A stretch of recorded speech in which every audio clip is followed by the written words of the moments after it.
In Western music, when somebody says major or somebody says minor, it has a very specific meaning. There is a very specific, necessary and sufficient condition that will make a particular scale a major scale or a particular chord a minor scale. So when somebody says a major scale, it doesn't mean a prominent scale, it doesn't mean a main scale. So the reverse is also true. We can't say, for example, when somebody says Melakarta ragas are all major scales, it doesn't make any sense. Major scale has a specific meaning.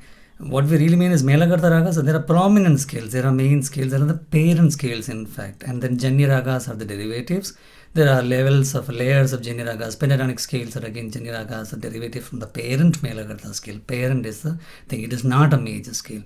The reason is, suppose we take, let us say, when we take a C major chord, the notes in C major chord are C, E and G.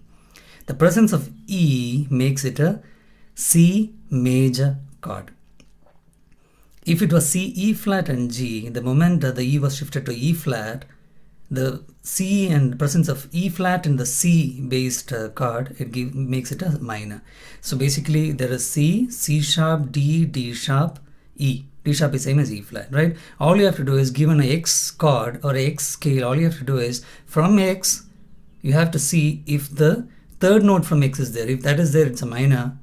And if the fourth note from X, then it's a major. For example, let us again take the C example, right? Sequence of notes, we have to memorize the sequence of notes. C, C sharp, D, D sharp, E, F, F sharp, G, and so on. That sequence we have to remember. That is valid in any Western instrument, even if you're writing it on paper, the theory, this is valid. C, C sharp, D, D sharp, E, F, F sharp, and so on. That is a sequence of notes. Now we take from C, C sharp, D, D sharp.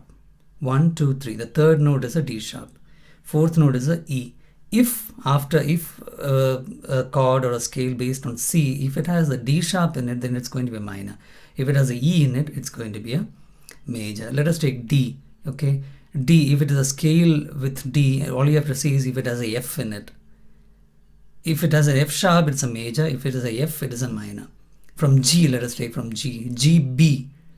G, G sharp, A sharp, B. If it is a B, then it's a major scale or chord. If it's a B flat or A sharp, then it's a minor scale or chord. As simple as that. One very obvious example would be, let us take the major scale, C major scale. This is C major scale, C, D, E, F, G, A, B, C.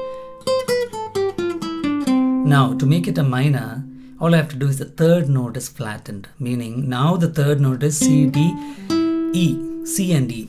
C, C sharp, D, D sharp, E. That is the fourth note from the root note C.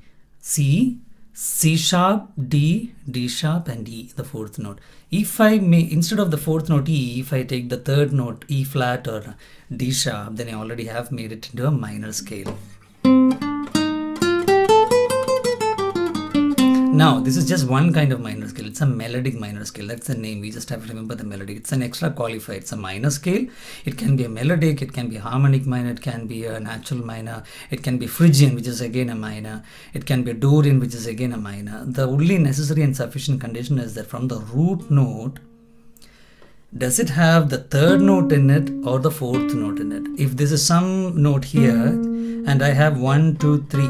This third note, if I have it here, this interval will make it a minor from the root. Okay, this is going to be a, but if I have this note instead and this is the root note, then it's going to be a major. That is as simple as that. Like I said, there are different kinds of minors, because minor, it is enough to have this, the necessary and sufficient condition is to have the major third interval. Basically this fourth note, when you count and get the fourth note, it's a major third interval. And when you get the third note, it's a minor third interval. So basically, if you have a major third note from the root, then it's going to be a major scale or a major chord. If you have the minor third, that's a third note from the root, you have the minor scale or chord, right? But then there are the other notes also which we can vary. Except for the root and the fifth, you can vary the second. There are two types of it. You can vary the fourth, and there are two types of it. Sixth and seventh can also be varied. So basically, second, fourth, sixth and seventh can be varied within a minor scale or within a major scale to get all the possible variations of the minor or major scale. That is why there is not just one minor scale. There is not just one major scale. Lydian is also a major scale because it has the E.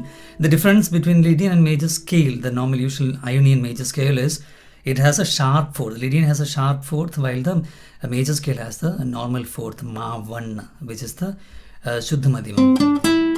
This is for major scale Ionian. This is for Kalyani or Lydian sharp 4. Again, variations can be made. Here I have made the need to. Flattening the 7 gives me a Harikampoji. That is a Mixolydian. Again a major scale, because major scale it's enough that you have the E note when you are doing a scale on C, and you have the D note when you are doing a scale on B flat, or you have the C when you are doing a scale on what is this, A flat, for example, right? That's a G major, a G sharp major. It's a G sharp minor, just one note difference. So remember, major and minor in the case of Western music has a very specific meaning. From the root, do we have the major third note in it? Then it's a major chord or scale. From the root, do we have a minor third note in it? Then it's a minor or a minor chord or a minor scale. How do we count find it's a minor third or a major third? From the root count. There's a root, and then the next one is going to be a minor second, major second, minor third. So that's why I said you have the root, and then you count.